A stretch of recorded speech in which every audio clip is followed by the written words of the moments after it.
In 1955, a small family farm in rural Kentucky became the center of one of America's strangest encounters.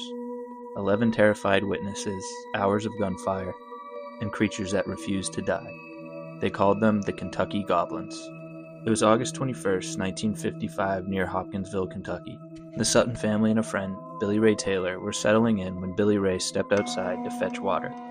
He looked up and saw a glowing, metallic craft gliding silently through the sky and landing behind a ravine near the house. Minutes later, something came out of the woods. They were 3 feet tall with long arms and huge, glowing eyes that shimmered like glass. They had skin that looked metallic and almost wet under the moonlight. The family grabbed shotguns and started to open fire, but the creatures wouldn't fall. Bullets would hit and they'd tumble away, then rise again unharmed. For hours they attacked and retreated, scratching at walls and peering through windows. When the family fled to the police station, officers found bullet holes, broken glass, and strange glowing residue. But no bodies, no tracks, nothing. It became known as the Hopkinsville Goblin Encounter, one of the most famous UFO cases in American history. Over time, the theories about what these could be multiplied, and each one opened a different door into the unknown. Many believe the Suttons encountered extraterrestrials, beings from the UFO landing. The UFO sighting before the attack matches hundreds of reports from the 1950s UFO wave, when glowing discs were seen all across the Midwest. The physical descriptions of their bodies sound eerily similar to description of the Greys. Some even suggest these goblins were scouts or drones and part of something much larger, monitoring the area near Fort Campbell, a major military base. But others say the truth lies underground, not above. Kentucky itself sits on the Mammoth Cave system, the largest cave network in the world, with over 400 miles of darkness winding beneath the state. For centuries, locals have told stories of things living beneath the hills.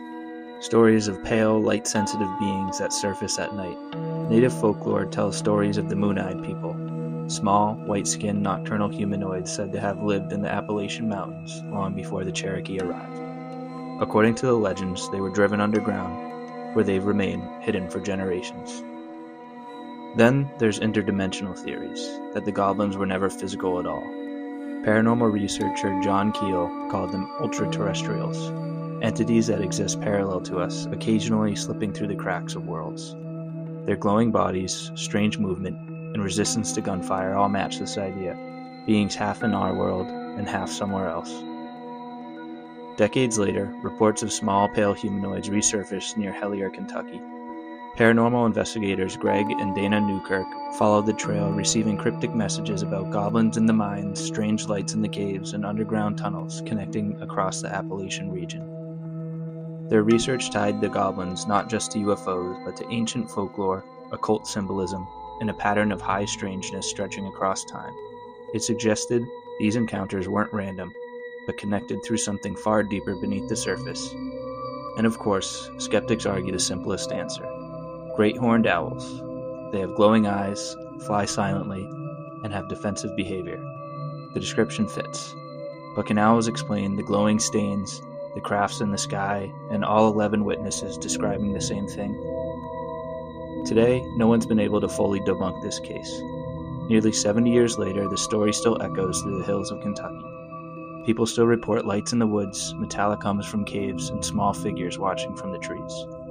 Maybe the Suttons encountered something from the stars, or maybe they stumbled upon something from below, something that's always been here. Either way, the message stays the same. Some stories will never have an answer and will keep you digging deeper.